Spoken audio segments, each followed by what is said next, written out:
শিৱসাগৰ জিলা আৰক্ষী বিভাগৰ উদ্যোগত 1 জুলাইৰ পৰা বলবৎ হোৱা 3খন নতুন আইনক লৈ শিৱসাগৰ সদৰ থানাত অনুষ্ঠিত কৰা হয় সজাগতা সভা। ইতিমধ্যে সংসদত 2023 চনত অনুমোদন লাভ কৰা ভাৰতীয় ন্যায় সংহিতা, ভাৰতীয় নাগৰিক সুৰক্ষা সংহিতা আৰু ভাৰত সাক্ষ্য অধিনিয়ম নামৰ 3খন আইন 1 জুলাইৰ পৰা সমগ্ৰ দেশত বলবৎ হ'ল। ইয়াৰ পূৰ্বে ব্ৰিটিছৰ দিনতে ৰচনা কৰা অপৰাধ আইনৰ দ্বাৰা ভাৰতীয় আইন আৰু সমাজ ব্যৱস্থা পৰিচালিত হৈ আছিল। সজাগতা সভাত জিলা আৰক্ষী অধীক্ষক শুভ্ৰজ্যোতি বৰাই আইনখনৰ ফলত জনতাই পাব পৰা সুবিধা আৰু আগৰ আইনৰ তুলনাত আইনী প্ৰক্ৰিয়াৰ সহজ পদ্ধতিৰ বিষয়ে উপস্থিত ৰাইজক অৱগত কৰে।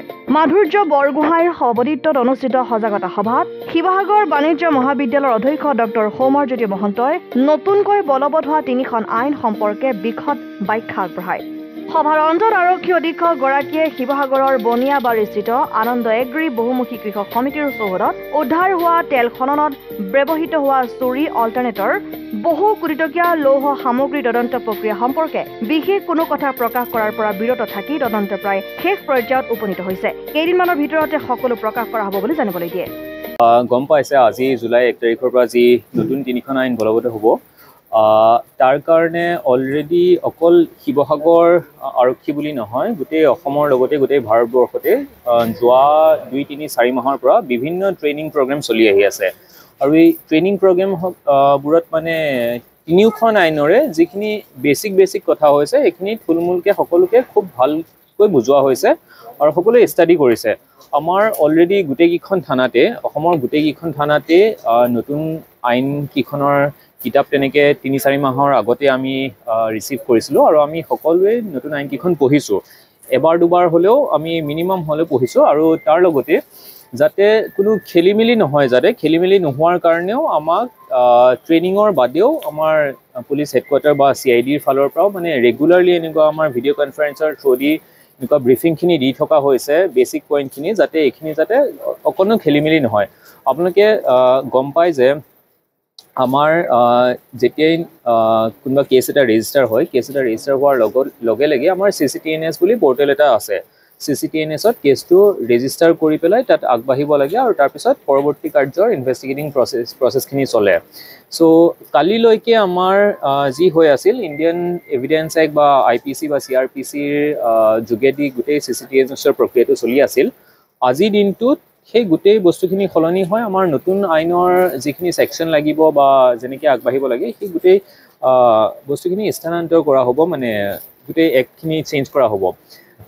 তাৰ বাবে মই একো ভবা নাই যে কিবা প্ৰব্লেম হ'ব, কাৰণ বেছিক যিখিনি ৰিকুৱাৰমেণ্ট, মই এইটো কোৱা নাই যে আজিয়ে সকলো এক্সপাৰ্ট হৈ যাব গোটেইকেইখন আইনত, কিন্তু বেছিক যিখিনি ৰিকুৱাৰমেণ্ট অহা 2 দিন 3 দিন 4 দিন এসপ্তাহ চলিবৰ কাৰণে সেইখিনি আমি সকলোৱে ভালকৈ ষ্টাডি কৰিছোঁ আৰু কোনো প্ৰব্লেম নোহোৱাকৈ আমি আগবাঢ়িম বুলি আমাৰ বিশ্বাস আছে এইটো।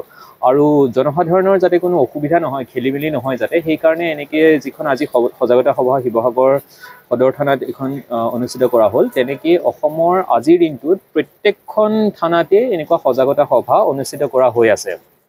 আৰু ইয়াৰ পৰা গোটেই এটা লোকেলিটিৰ সকলো মানুহ আহিব পৰা নাই যদিও যিকেইজন মানুহ আহিছে তেওঁলোকে গৈ হয়তো আৰু 2জনক ক'ব আৰু 4জনক ক'ব।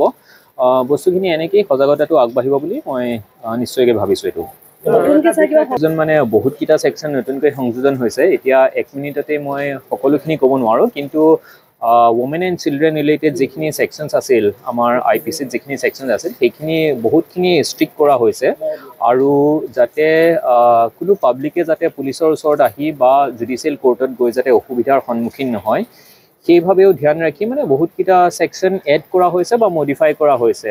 মানে আগতে যেনেকৈ ব্ৰিটিছ কালৰ আইন কেইখনত পুলিচ চেণ্ট্ৰিক আইন এখন আছিল, এতিয়া গোটেই আইন কেইখন মানে চিটিজেন চেণ্ট্ৰিক আইনৰ ফালে মানে ঢাল খুৱাইছে, যাতে মেইন উদ্দেশ্যটো হৈছে যাতে পাব্লিক বা জনসাধাৰণে কোনো অসুবিধা নোপোৱাকৈ, কোনো কষ্ট নোপোৱাকৈ নিজৰ যি ন্যায় পাবলগীয়া প্ৰক্ৰিয়াটো আছে সেইটো সুচাৰুৰূপে আগবঢ়াই নিব পাৰে যাতে। শিৱসাগৰৰ পৰা চৈয়দ মুস্তাকুৰ ৰহমানৰ ৰিপৰ্ট, অসম আদিত্য।